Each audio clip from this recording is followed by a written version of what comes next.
No verão de 2018, a Juventus de Turim faria sua maior contratação na história, trazendo o português Cristiano Ronaldo.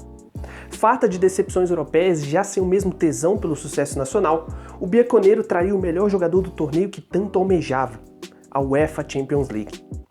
3 anos depois desse anúncio e com a confirmada saída do português ao Manchester United, o objetivo europeu ficou mais distante do que era antes e de quebra o domínio nacional declinou de vez. Afinal, o projeto CR7 Juventus foi mesmo um fracasso? Antes de apresentar o vídeo, peço que deixe seu like, dislike e comente aqui qual sua opinião sobre o período do robozão na velha senhora. Demorou? Bom, antes de tudo, precisamos entender o contexto que levou à concepção desse projeto. A Juventus, até o meio de 2018, havia criado a maior hegemonia de um clube na história do futebol italiano, conquistando 7 campeonatos nacionais seguidos, o que, apesar do declínio de seus conterrâneos Milan e Inter, demonstrava ser um sucesso esportivo tremendo e inédito. Somado a isso, a Juventus teve sim seu brilho em competições europeias, ficando muito próximo de conquistar a Champions League em 2 anos, 2015 e 2017. O projeto nunca foi ruim, como muitos têm a tendência superficial de taxá-lo. O ponto é que a fórmula da Juventus era boa, mas não o suficiente para se tornar campeão europeu, que a essa altura começava a deixar de ser uma oportunidade e passava a se tornar uma obsessão. A questão era que o domínio italiano já não era tão interessante como antes, e o tempo parecia ser inimigo conforme as temporadas passavam e o clube não conseguia capitalizar reais oportunidades de título na maior competição europeia. A Juventus não parecia ser uma verdadeira ameaça na Europa como são Real Madrid, Barcelona, Bayern e os ingleses. Era necessário um tratamento de choque. E não é que esse tratamento de choque viria em forma invejável, acima dos 30 anos, falando um bom português e sendo o maior artilheiro / jogador da Champions League? Aterrissava em Turim, no ano de 2018, Cristiano Ronaldo dos Santos Aveiro.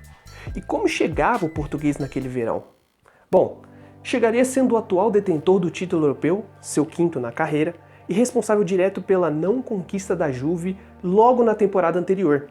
Seu time eliminou a Juventus nas quartas, onde inclusive fez um dos seus melhores jogos na competição, no jogo de ida, marcando um golaço de bicicleta e sendo aplaudido pela torcida da velha senhora, o que talvez tenha sido um jogo que selou o destino dos dois.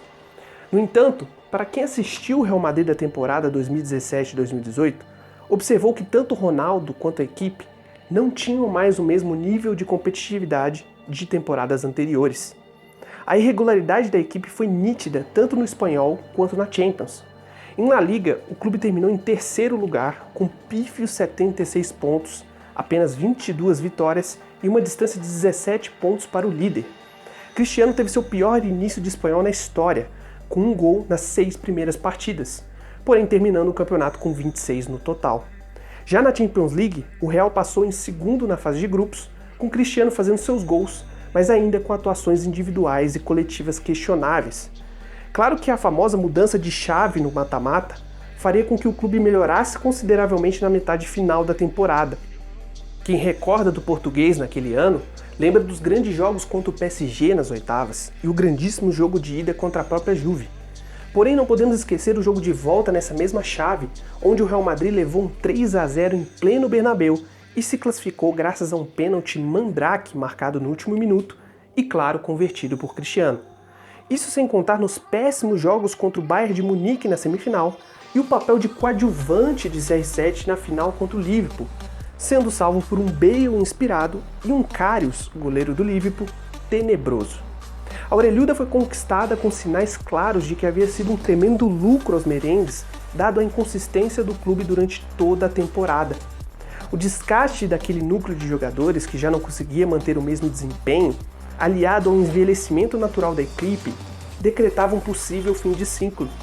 Inclusive a saída de Zidane ao final da temporada reforçava essa tese. E aqui chegamos em 2021.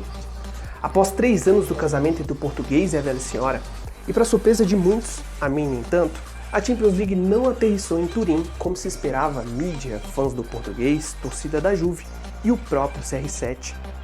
Considerando a não conquista da Champions League como um entre aspas fracasso, quem então seriam os verdadeiros culpados?